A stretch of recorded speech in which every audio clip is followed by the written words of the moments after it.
السلام عليكم. قصة أو جريمة النهاردة يا جماعة غريبة شوية لأنها بتحكي عن لص، والغريب في اللص ده يا جماعة واللي هنسرد قصته إن أهل المنطقة كلها بيترحموا عليه. تعالوا بينا يا جماعة نشوف ونعيش قصة صبري عصفورة اللص الغريب. وما تنسوش يا جماعة في آخر كل قصة بنسردها أو جريمة بيبقى فيه رسالة ما تقلش أهمية عن القصة، لأن بيبقى فيها تحليل كامل لأسباب الجريمة وبيبقى فيها رسالة مهمة جدا للناس عموما. صبري عصفورة ده يا جماعة اتولد على باب جامع. الناس صحيوا الصبح لقوا فيه طفل رضيع مرمي على باب جامع، وكعادة معدوم الرحمة من الناس اللي بيعملوا كده جه طبعا صاحب الجامع. كان في ست اسمها ماجدة ما بتخلفش، فعرضوا عليها انها تاخد الطفل ده بدل ما يروحوا يسلموه للشرطه، فوافقت وخدت الطفل وعملت له شهاده ميلاد. وماجدة دي يا جماعه كانت بياعه في السوق، بياعه سمك، وكان عندها بيت هو دور واحد على قدها كده، بيت تعبان وهي عايشه فيه. كان متجوزه وربنا ما كرمهاش باطفال، وجوزها توفى وهي كانت عايشه لوحدها. فالمهم فرحت قوي بالطفل ده وسمته صبري. كبر صبري، ابتدت تهتم بيه ودخلته المدرسه وعدى الابتدائي ودخل الاعدادي، لكن ما كملش. وسبب انه ما كملش كانت الست ماجدة توفت اللي هي امه اللي اتبنته. والناس كلها في المنطقه كانت بتحبه، وهم اللي طلعوا عليه عصفوره. ليه يا جماعه؟ لان اي حد كان عايز منه خدمه كان بيخدمه، يعني اللي عايز يجيب له حاجه، اللي عايز يعمل له حاجه، فعشان كده سموه عصفوره، بحيث انه بيستفاد برضه فلوس وفي نفس الوقت بيخدم الناس يعني. فالمهم بعد ما امه ماجدة ماتت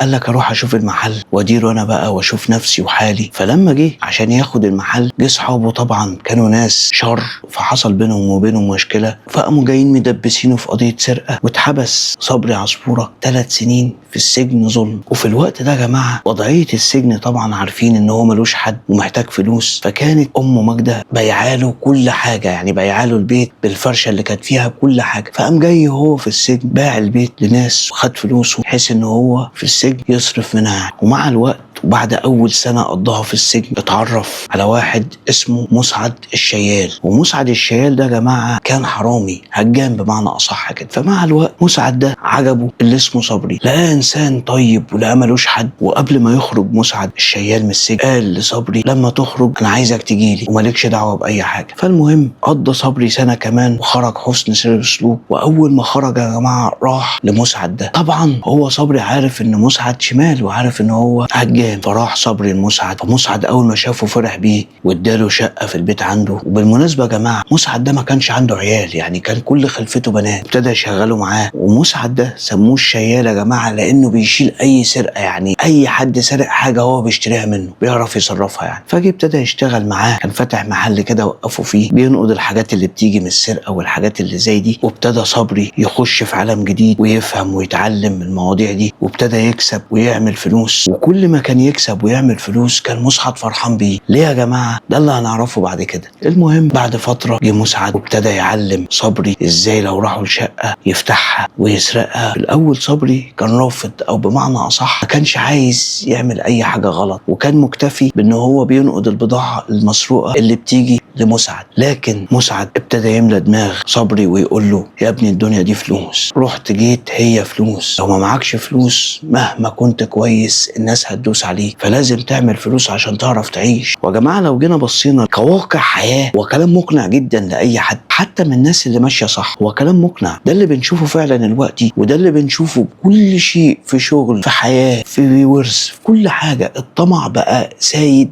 والناس بقت بتاكل في بعض عشان خاطر الفلوس. وابتدى صبري مع مسعد يتعلم، وبالفعل عملوا كان عمليه لشقه ومحدش كشفهم. ولما صبري مسك مبلغ كبير راح للمنطقه اللي كان فيها، وتخيلوا يا جماعه عمل ايه؟ اشترى البيت اللي هو باعه للراجل بتاع ام ماجدة اللي اتبنته، زي ما تقولوا كده احساسه او بيحن ليه. ولما اشترى البيت ده هده وبنى دور واحد، وابتدى كل ما يكسب وكل ما يعمل فلوس كل ما يبني دور، لغايه بعد كام سنه قام جاي عامل عماره كبيره بتاع حوالي 4 ادوار وما سكنهاش، عاملها بس كده وهو قاعد مع مسعد في بيته. فبعد فتره مسعد جه قال له انا عندي بنت فاضله هي اللي ما اتجوزتش، وانا بصراحه عيني عليك من واحنا في السجن عشان انت واد جدع وطيب وصاحب صاحبك. وبنت مسعد دي كان اسمها هبه. فاول مسعد شاف هبه حبها، او بمعنى اصح وافق على طول، لقاها جميله. والغريبه يا جماعه واللي هتستغربوا له اكتر ان مسعد مربي بناته احسن من اي حد ممكن تتخيلوه. ده اللي احنا مستغربينه بصراحه، ان المسعد الهجام بناته كلها متعلمين وناس متجوزين ومتستتين وجوازاتهم كلها حلوه. وبالفعل اتجوز هبه، بس شرط على مسعد ان هو هيروحوا يقعدوا في منطقته اللي فيها البيت اللي هو بنيه. وبالفعل عاش هو وهبة في البيت، وبعد سنة ربنا كرمه ورزقه بمصطفى. في الوقت ده مسعد كان كبر وعي، وجي بعد فترة اتوفى. بس قبل ما يتوفى وصى مسعد قبل ما يموت لبناته وجوازها ان كل حاجة وكل محلات موجودة اللي يديرها هو صبري، لانه ما بيثقش في حد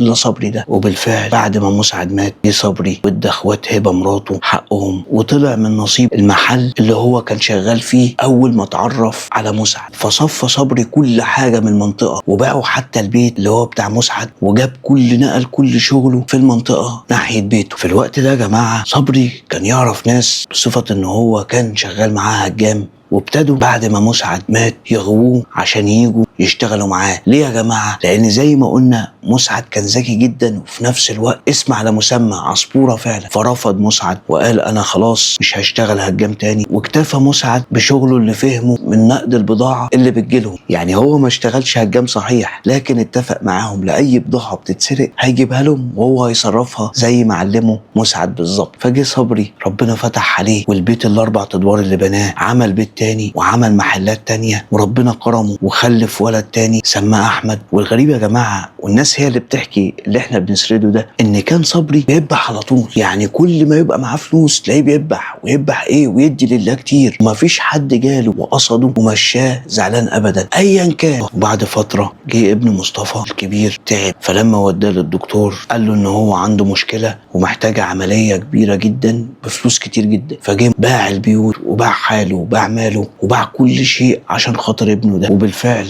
ربنا شفاله ابنه ورجع تاني في حضنه. لكن في الوقت ده مسعد كان على الحديدة، اللي وراه واللي قدامه كله صرفوا على ابنه مصطفى. ورجع صبري للسرقة تاني وابتدى يقف على رجله. وهدف صبري يا جماعة مش ان هو يسرق او يبقى هجام او يرجع تاني، لا، ده هدفه ان هو يقف على رجله بس وهيبطل. لكن للأسف الناس الشمال اللي هم معاه اول ما عرفوا ان هو هيبطل، وفي اخر مرة جم بلغوا عنه وعملوا له كمين وهو نازل بالسريقة اللي معاه، حاول يهرب من الشرطة. للأسف جت رصاصة قضت على صبري في الحال. والغريب يا جماعة المنطقة ما كانتش تعرف ان صبري هجام اصلا، ولا كانت تعرف ان هو حرامي. ورغم اللي احنا قلنا ده، ورغم ان هو حرامي، ورغم ان هو شمال، طلعوا كلهم وراه ودفنوه وترحموا عليه. وهنا يا جماعة زي ما قلنا في الاول، المعاملة صبري كان بيذبح، كان بيدي لله، مفيش حد قصده ومشاه زعلان. والعبرة من القصة دي يا جماعة ان الناس او المجتمع عموما بيهمه الشخص معاملته. يعني لو جينا ذكرنا او جه كل واحد فينا بص للمنطقة اللي هو فيها وبص الانسان مهما كان وحش لكنه معاملته مع الناس كويسة، او مهما كان هو انسان شغله وحش او انسان سيء ولكن مؤدب وبيخدم